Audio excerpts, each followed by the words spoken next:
Well, good evening, everyone, and welcome to the Brian Crombie Radio Hour on Saga 960. What COVID-19 has done to bars and restaurants and live music entertainment is a big concern to me, and I think to a lot of you as well. And I noticed on social media a Gofundme campaign to help out both some of the live entertainment venues as well as some of the artists. And so I reached out to the people that were running that and asked them if they could chat with us. And so I want to introduce you to a few people tonight in that regard. The first one is Joanne Clayton. She is the owner and the chef of the Relish Bar and Grill. It's on Danforth Avenue in Toronto. Joanne, how are you? Welcome to our show. Thanks for having me. So tell us a little bit about the Relish Bar and Grill, if you could.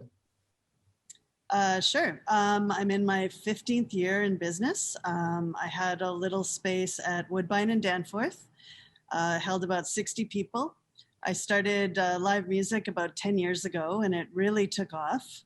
I think there's a great need for venues in Toronto, the smaller size venues. After about 14 years, we outgrew the space, and I took a huge leap of faith and signed a lease on a 3,300 square foot space right in the heart of Greektown. So I've been here just over a year now. Excellent. And I presume you've been closed for most of the last couple of months? We've been working in a limited capacity. So you've been able to open up a little bit, but no live music? We were doing some live shows during stage 3, but that was short-lived. Right. Okay. And now I also want to introduce you to Danny Marks. He's a celebrated musician and broadcaster, a hometown regular in the clubs and venues of Toronto for more than half a century. Danny, how are you?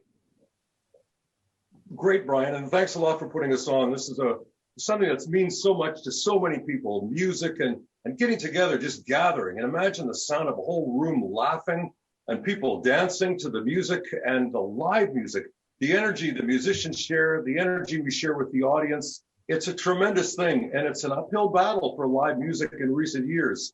Relish is one club, Brian, that has really valued its customers and its musicians at the same time. And, musicians, they don't get that much respect sometimes, but we sure got it at Relish. And so that's why we're really going to bat for our local venue and hoping that that kind of thing gets reflected all around. So Danny, tell me, what have you been doing during the last couple of months? Have you been able to get some gigs? I want to tell you, I did do a few gigs, Brian, but at first, for 2 months, man, I did not pick up that great thing that I have played for, like you said, half a century. Seems like a long time. I didn't touch the guitar.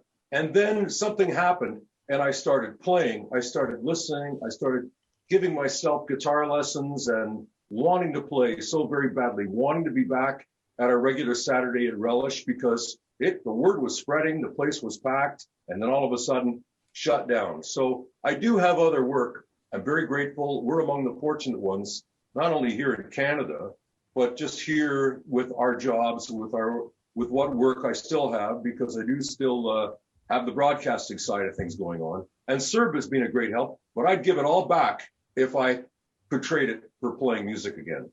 No question. I can well imagine.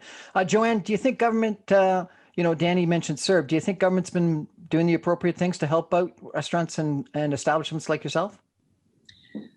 I mean, I think they've been doing some of the right things for sure. None of my employees would be able to survive without CERB.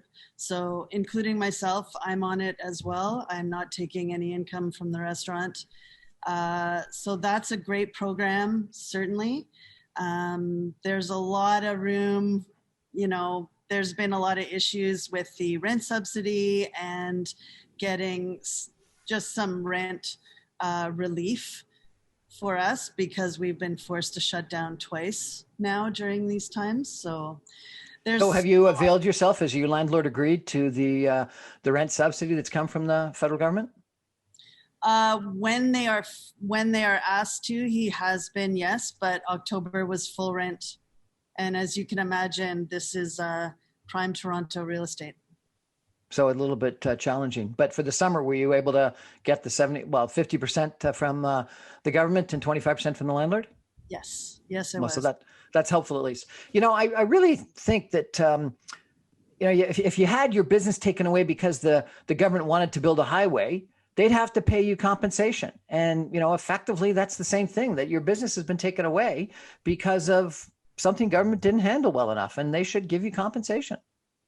I hope it's coming. There's certainly been a lot of talk about that. We're just kind of in limbo right now, but we do have to have our rent up front and ready, and then, be compensated after the fact. So. We're chatting tonight about the challenge to restaurants and bars and local live music establishments with COVID-19 with Joanne Clayton, the owner and chef of the Relish Bar and Grill on Danforth Avenue, and Danny Marks, a performer.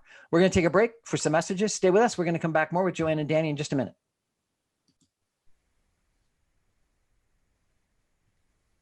Welcome back to the Brian Crombie Radio Hour, Saga 960.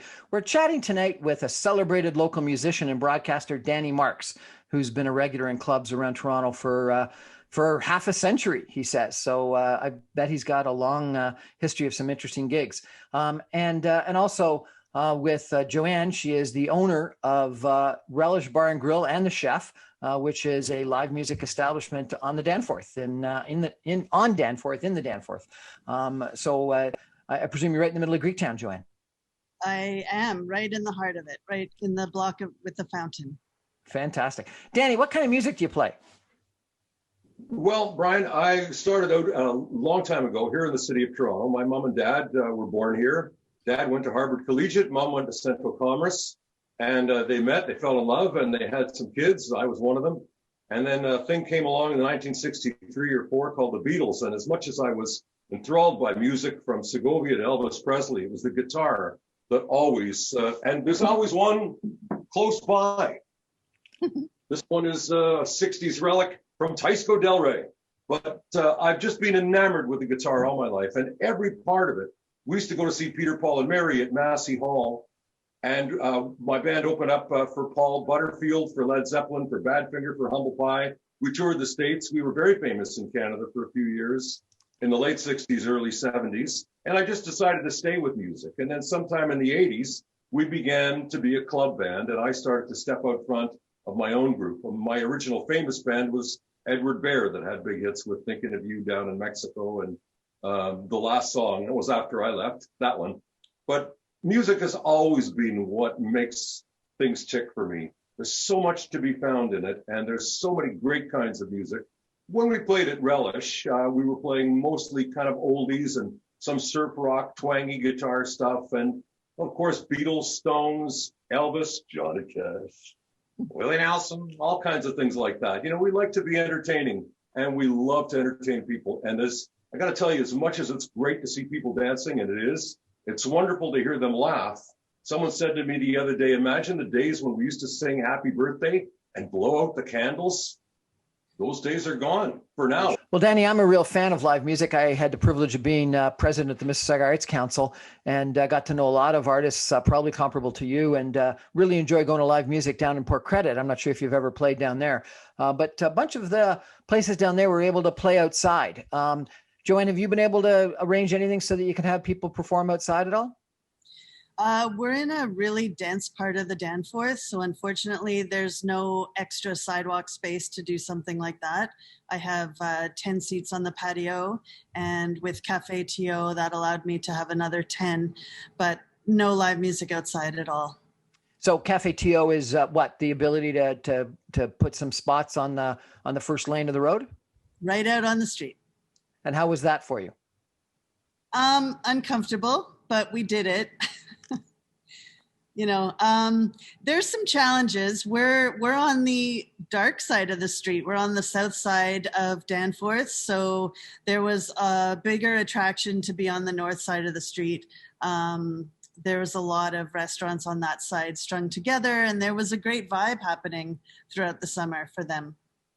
You think about probably many of the places that you've visited in Europe, a lot of places that I've gone in Europe, sort of street side restaurants and cafes are all the thing, but probably work a lot better in the summertime than they do in the cold of winter, no question.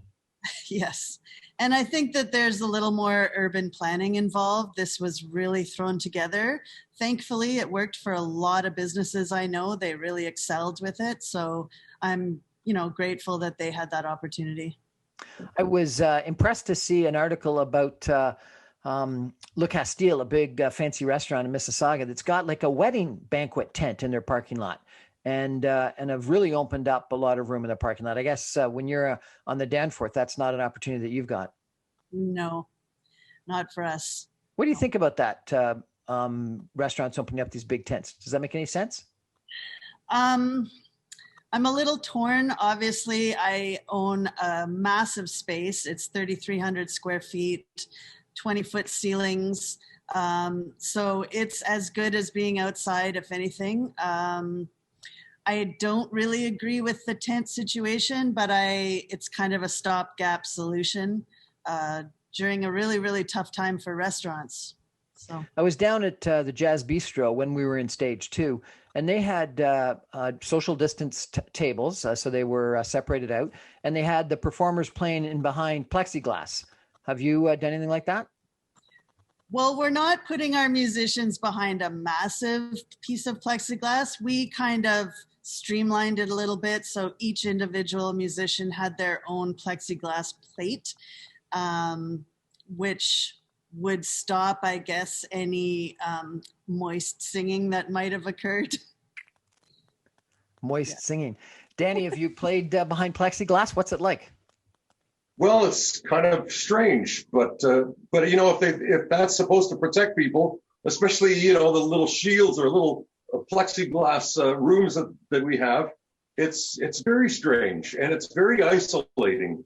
But it's better than not playing, Brian. I'm not sure how much good it does, but it is better than not playing. And you were speaking about Port Credit and Mississauga, and Angela Cabral, who organized the Gofundme campaign, she's a Mississauga native, and she knows, and we know, how much Port Credit and Mississauga love their music. And certainly we would recommend to anybody there, pick a venue that you really support and try and see what you can do to help them keep in business. Because sometimes the musicians and the venue operators are being at odds, but we need to join together and also realize, of course, that it's an essential business in some ways. Feeling good about life is essential to having a good life. And music is such a key part of our lives. Live music and socializing. Without it, we'd be all stuck on that dreaded Facebook. That's bad enough as it is. Tell us a little bit about this GoFundMe campaign, if you could. Well, I imagine that we could probably hold up an easy way to click onto it, but it's a GoFundMe campaign that was started, I believe, 2 weeks ago. And what we found was people that we don't even know are stepping up. A lot of the people we do know are stepping up. A lot of the musicians are giving what they can, realizing it's not just enough to offer to play for free. You got to dig deep. And we're reaching $10,000 on it right now. And we're reaching $420,000.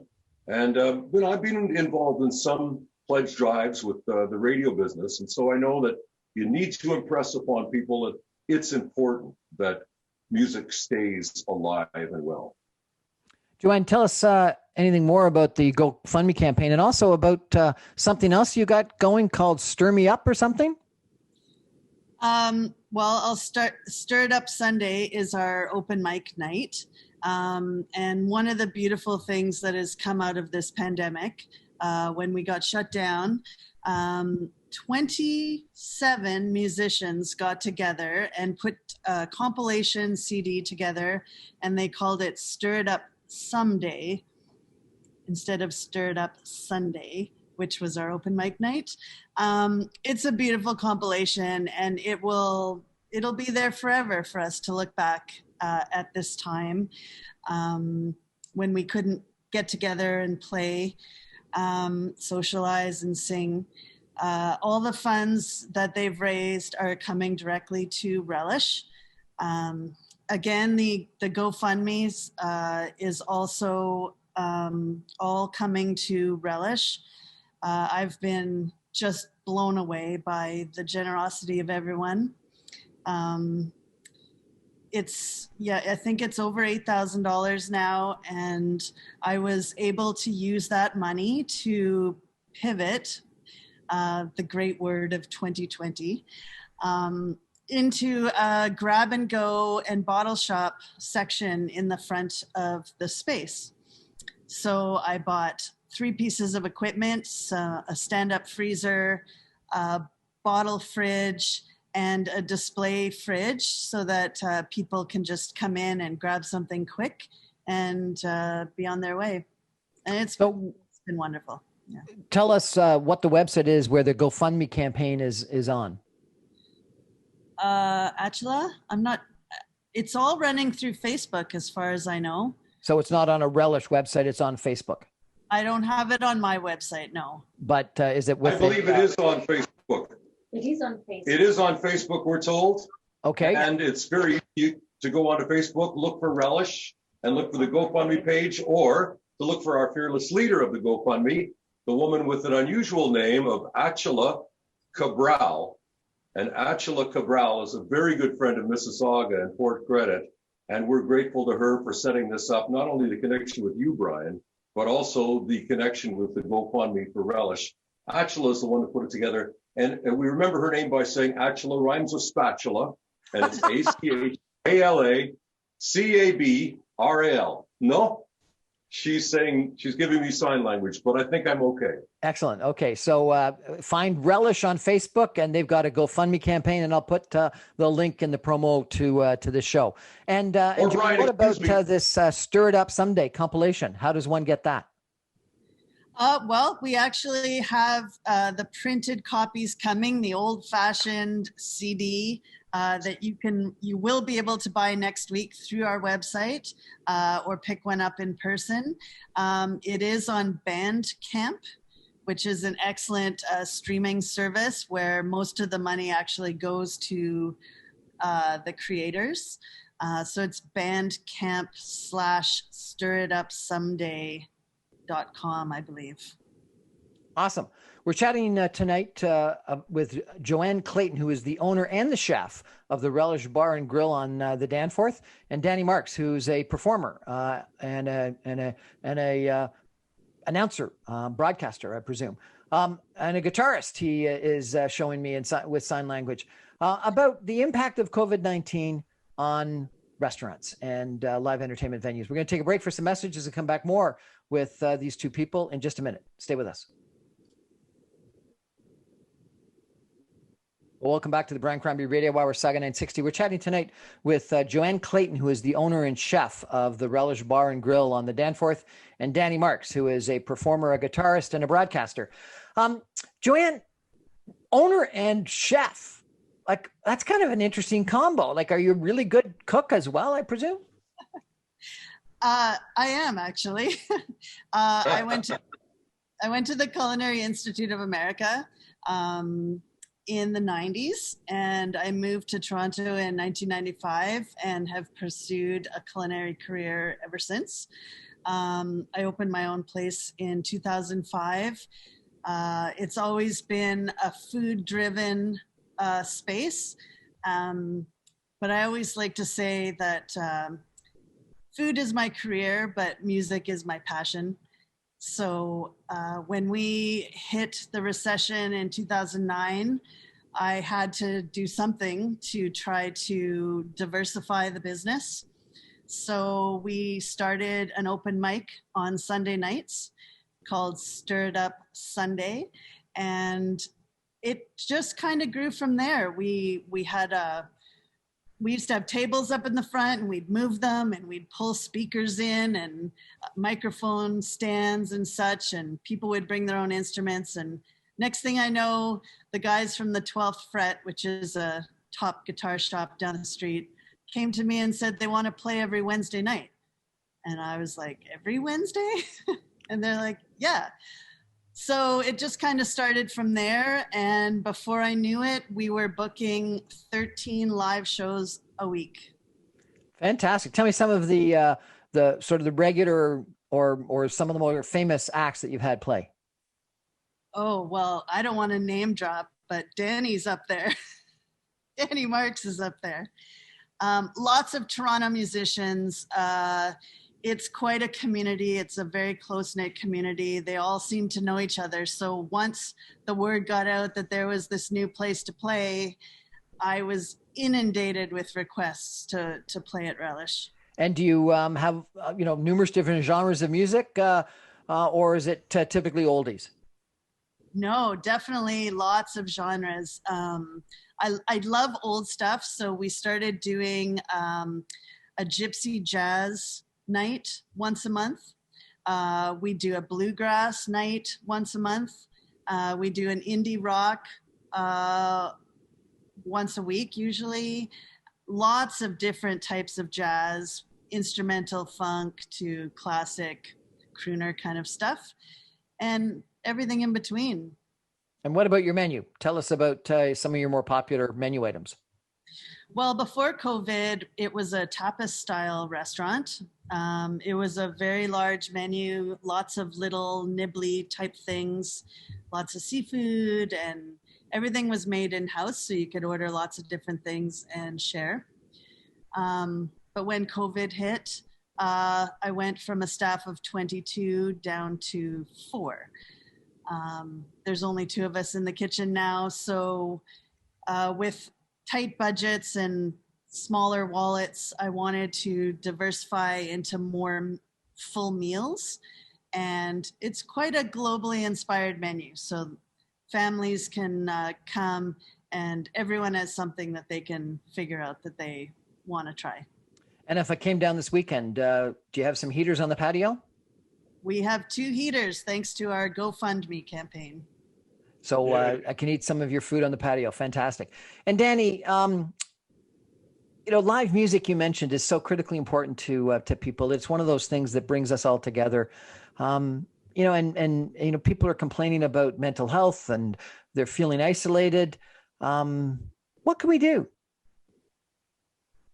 Music can help with all of that. Singing, playing, listening, enjoying together in a group. I did want to address a couple of things, and that is to say that from your last conversation with Joanne, it sums it up possibly by saying this is blue plate food.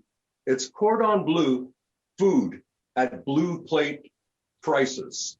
That's kind of the slogan, because it's not expensive to eat there, but the food quality is great, and it's as inclusive as the music policy, because Joanne is definitely all about all kinds of music and all kinds of great food. And so nobody doesn't get a chance to prove themselves there. But music is so very important, and listening to it, sometimes we forget. And when we're broadcasting and when we have the radio thing going on, the people write back how thankfully you've been a lifeline, because, Brian, radio is a lifeline in these trying times. And but it's got to be pretty tough for people like yourself. I know lots of entertainers, performers, and I'm not sure what the pay is, but my sense is they weren't getting a lot of money even when they were performing on a fairly regular basis, and to lose that, and their passion was, Joanne said, and to lose that opportunity to perform has got to be a big issue. So they're losing their opportunity to use their creative genius, and they're losing their opportunity to make money. People often say, the musicians often say, our salaries haven't changed since 1970. We still get $75 a night or whatever. But again, going back to Relish, when we made more money at Relish, Joanne would sit us down and say, you guys are going to get paid more money. We're upping the percentage of what you pay. We're going to give you this and that. And we would get, of course, the food and drinks. We didn't go to eat and drink. We went to perform. But we got raises without asking for them. And there are some great club owners like that. And there are some great clubs in Port Credit too, obviously. And we need to save them because they've been in so much trouble the recent years. Because everything's free, and my photographer friends have said, we've lost our gigs. Nobody needs a photographer anymore because everybody with a cell phone is a photographer. Travel agents have told me similar. Actors, radio people, TV people, wholesale firings across the board. I gather even the people that are checking us out at No Frills are having trouble because they're kind of, hey, we want you to use the self-checkout model. But we need to give more to humans and share more with humans. But this COVID has taken a part of us that it's not always documented, but it's so much inside of our souls and our hearts. And if you think something's missing, but you don't know what it is, put on your favorite song. Get that chill that goes up your arms and down your spine, and that feeling of gravity having less effect on you, that you're lifting up, because music can work miracles. Music is a healer, Brian. I agree, Danny, but you know what you said was really profound, that we need to give more to humans and share more with humans. So what's the solution? Because you're right. We've got, restaurants that have closed down. We've got musicians that are out of work. We've got Air Canada down 90%. So a whole bunch of people associated with the travel industry that aren't working. We've got lots of retail stores that are closed. We got a lot of people that are out of work, and the politicians are still making full salary, and the CEOs are still making full salary. So what do we do? I think, and let me jump in because I know Joanne's much more practical than me. I think we all have to sort of look at our own business rather than minding the business of what other people are doing. Look at what we're doing. Look at how we can affect it from the ground up. Look at the little things we can change. I remember seeing a very important military man saying, "Why do I make my bed every morning? It's because I want to do something in the morning that I know I've done something. First thing, I've accomplished something." So start with the small things. Start with the things in your own backyard. Fix your own business, and then reach out and try and help somebody else, because they'll appreciate it. Now, I know Joanne has much more practical suggestions in this case than I do. Mine are a bit woo-woo, but that's music for you. It's kind of more spiritual than anything else. No, but maybe we need a little bit of that spiritual motivation right now. Joanne, what about you? What do you think we can be doing? What should either society be doing, or what should government be doing? Any ideas?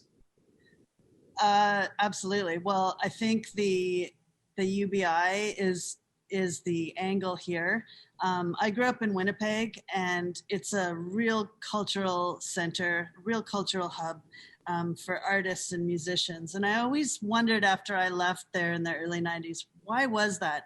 And then it kind of hit me after living in New York and Toronto that you can afford to be a creative person in a city like Winnipeg, because you're not working to live and living to work. You can have a studio space and an apartment there. So I think that if we continue with CERB, especially with people in the arts, I know a lot of musicians that have said to me that they've never had more money than they do right now. And it's giving them this cushion that they never had before. And a lot of them are incredibly stimulated creatively right now, because the pressures of making rent isn't there, so that they can focus in on that creative energy that not all of us have. So we really have to nurture those people. So the con to that you would get from some people is that doesn't motivate people to work, doesn't give them an incentive to work. They just stay at home.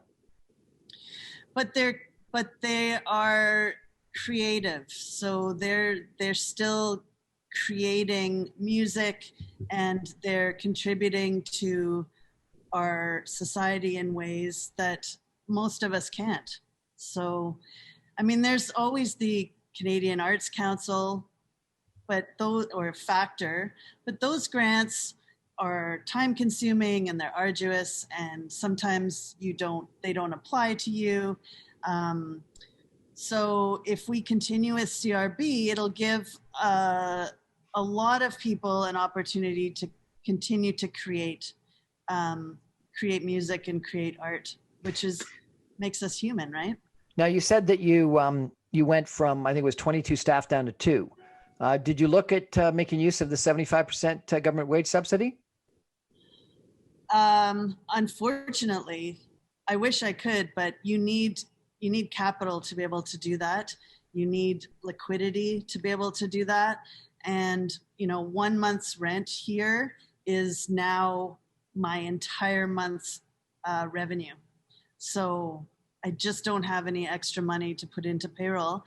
So my staff, God bless them, including myself, are working on CERB, and we're volunteering our time to try to get through this time here. It's got to be tough. It's got to be tough. And, you know, I think that people, you know, would appreciate being able to come to your restaurant, and they need a place to go and get out of the house. I know so many people that are going stir crazy that, you know, frankly, they are having mental health issues, getting stuck at home all the time, particularly if they're in a small apartment or a small townhouse or a small house downtown. And so I wonder at times whether we've gone too far. What do you think? Have we gone too far? I'm not a professional. I can't really say, but I feel like there has to be a better way to handle this. I think we're all in agreement that it's not going away anytime soon. So we definitely need to learn to, and I think what we're doing is working for the most part. We need to continue with the, you know, protective measures that we have in place. And the people that are really high vulnerable need to take that extra step. But I think for the rest of us, I think that our economy is going to suffer beyond repair if we don't try to find some semblance of normal and still be able to go on with our activities and our work.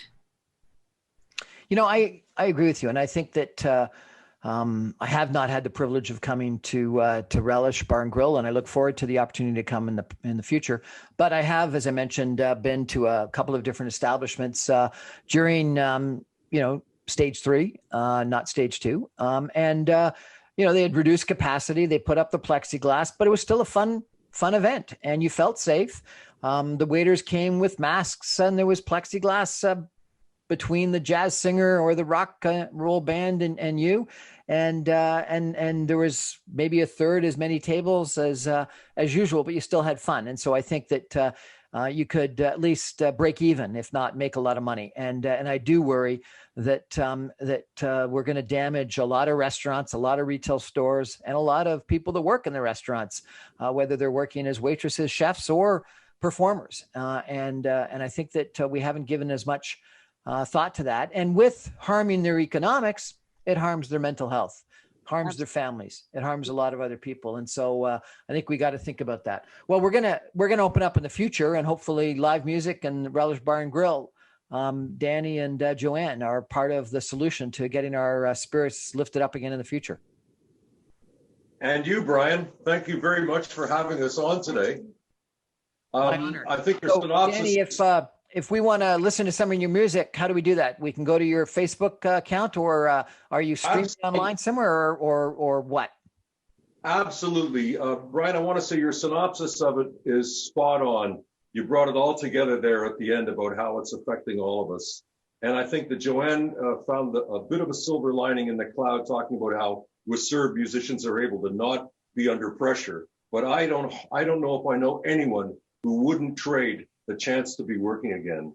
They would love to give CERB back if they could just work again. You know, I'm a little older, and I've been through the JFK. I saw 9/11. I heard about World War II. I lived in the shadow of that as a baby child. I heard about Pearl Harbor. There's no way we would have believed. You mean the Americans knew?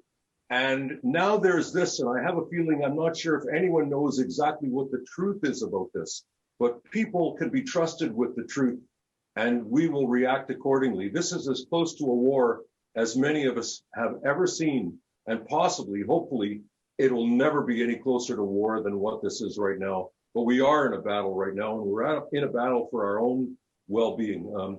Anybody that's looking for me, I'm going to connect with you on Facebook, and you may be surprised to find out that I'm still on the radio somewhere in this realm, and I'd love to share that with you, because you could make a great guest for me some Saturday night. And also, I'd love that, Brian. You know, this is a really great opportunity you've given us. And Danny Marks, that's me. I'm easily found. And so is Relish Bar and Grill, 511 Danforth Avenue. And Joanne is our champion. As you can see today, why she is well-spoken, well-informed, and the heart as big as the Danforth and bigger. Joanne, we can find you on Facebook under Relish Bar and Grill, I presume? Absolutely, yeah. Relish is on Facebook, Instagram, Twitter, the whole shebang. Excellent. And the GoFundMe campaign is there, as well as the opportunity to buy this compilation of CDs. And remind us again what the compilation's called?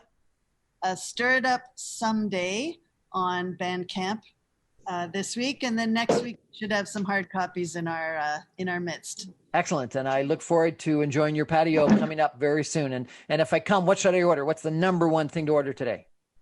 Oh my gosh. I just put on a gnocchi poutine. It's a turkey poutine with gnocchi, actually. It's a better way to say it. It's pretty popular and decadent. Sounds good.